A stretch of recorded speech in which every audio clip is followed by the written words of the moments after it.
The other day, I was scheduled to show two beautiful Elk Grove homes. One of them looked very familiar. I wasn't sure if it was the exact home I was thinking of. Unfortunately, on this day, my left ankle has been giving me a lot of trouble. You could say I was more concentrated on the sharp pain that ran up my spine with each painstaking step than paying attention to the homes.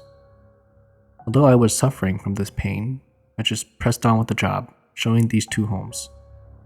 The first home was a home I told you that looked very familiar, but wasn't sure if it was the right home. As it turned out, it was the home that I thought about. It was one of my friend's home who went into foreclosure a few months earlier. Because of my ankle pain, I didn't venture very far into this giant beast. I only stayed in the living room with the client's grandma. We stood there staring at each other while the rest of the family explored the entire home. The home shows very well, but there were a lot of visible repairs that were needed in order to make it look more livable.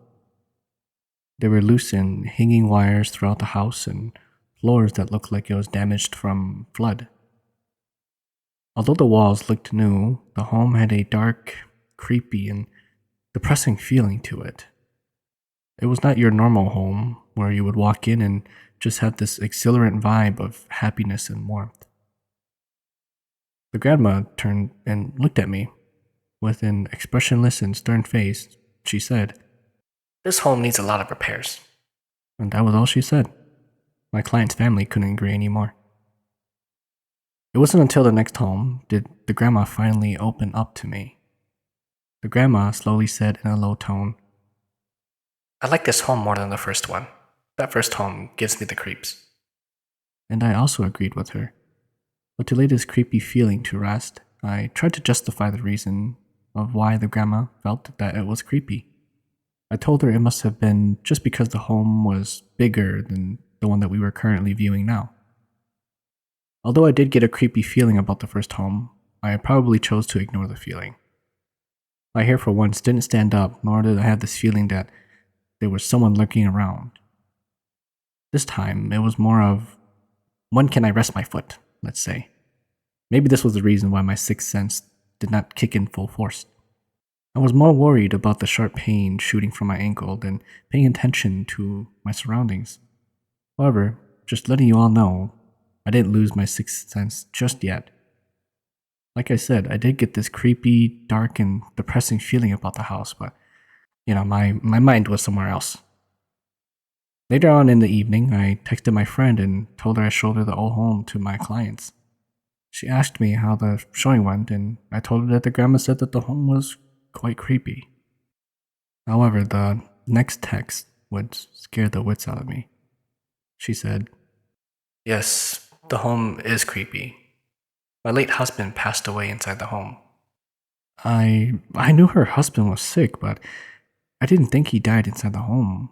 She has never mentioned it to me before. And then she called me and we talked about the whole story. She said that after he died, she would continue to hear him call her name around 1 a.m, telling her that he was hungry. She thought it was her imagination at first, maybe once or twice hearing her late husband call her name, maybe coincidental, but calling her name every night around 1 a.m. started giving her the creeps. Before her late husband passed away, he was bedridden. He couldn't walk, but could only crawl. After he passed away, she sometimes sees a glimpse of him crawling around the house. Late at night, when she was in her room, she could feel and hear him crawl throughout the house, up the stairwells and into the hallway. Since there was a huge gap at the bottom of the bedroom door, she could feel him lay his head down to the floor and peek up at her. Now, those of you who had had such experiences know that the person being haunted will experience a telepathic connection with the spirit. This person will see exactly what the spirit is looking at. While she was in her room, in the back of her head, she could feel someone staring at her from underneath the door. Every move she made She could see herself from a third-person perspective. She couldn't shake this feeling off, and so she got freaked out and decided to place towels under the door every night. She told me that she didn't want to tell her son because it would really scare him. This was the real reason why she decided to let the home go into foreclosure. Paying for the home was not a problem. She could afford it. But she just could not stand that home any longer. She said that she has never been so scared in her life. One of the cons of buying a foreclosed property is that the bank is exempt from disclosing debts on the property. This is left up to the buyer to do their own due diligence about finding the history of the home. Although foreclosed homes may be sold for under market value, sometimes it is better buying a home from a seller. Sellers are required to disclose debts on a property within 3 years.